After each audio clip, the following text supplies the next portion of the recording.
So we're going to revisit the last slide with the output, where we had the house price estimated using linear regression as a function of how big the house is measured by a floor space. So, and I want you to focus on the coefficient size here, 417. This segment is about interpreting this coefficient. And notice that it's significant. The p-value is very small, right? Much smaller than 5%.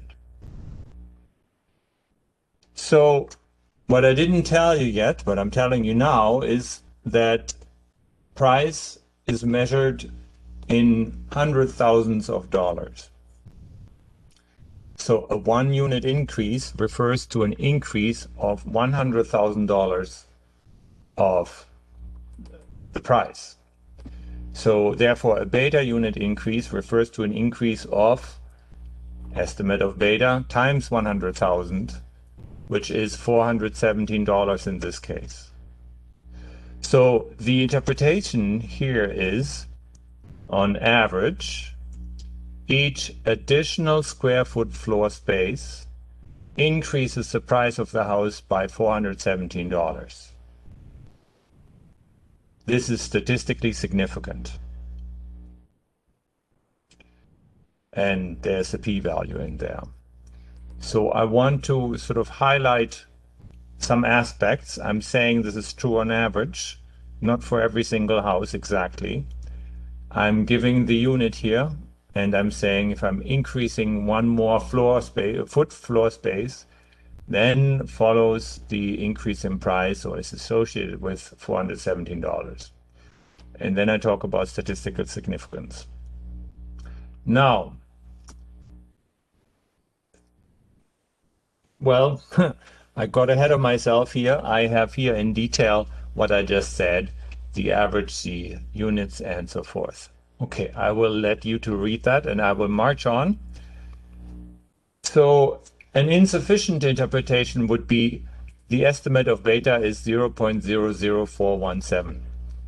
That's in the output. We can read that, but that's not an interpretation.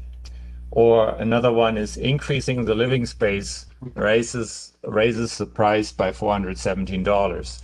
That's better, but increasing the living space by what? So we're missing the unit here, right? And the on average would be nice also. So that was the interpretation of a statistically significant variable.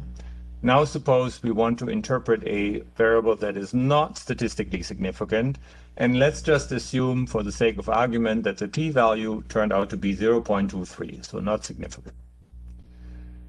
So we can make the statement that the variable is not statistically significant at 0.23, or we can say the variable is not statistically significant greater than some threshold that we think is reasonable, and most people use 5% here.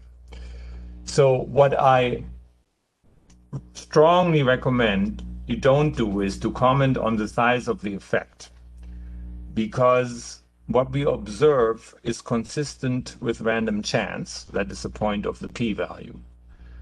So what we observe is consistent to random chance, with random chance, and if you start interpreting the coefficient, it draws attention to the wrong message. So consider this hypothetical conversation with a doctor. Patient: I eat 5 eggs every day. Is that bad for me?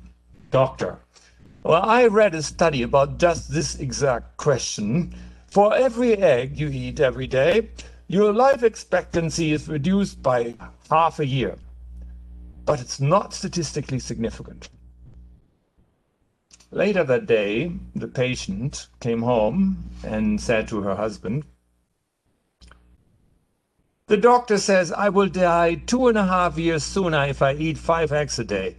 And can you believe it? He thinks 2.5 years are not important to me. That is incorrect as an interpretation, of course, because it's not significant. However, it is a perfectly reasonable understanding from the patient's point of view. So a reasonable person who doesn't really know what statistical significance is would understand it this way.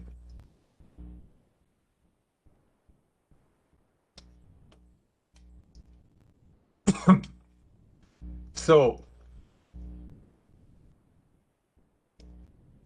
let's show another incorrect interpretation. On average, each additional square foot floor space increases the price of the house by $417. The variable is not statistically significant.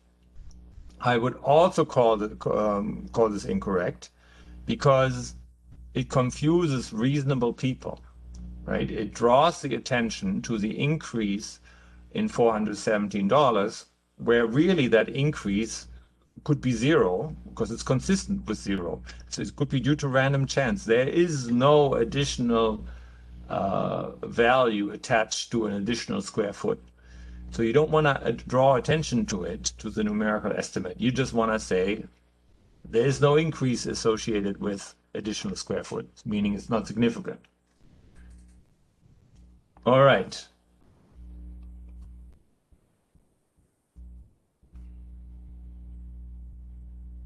I think we have reached the end of the current segment.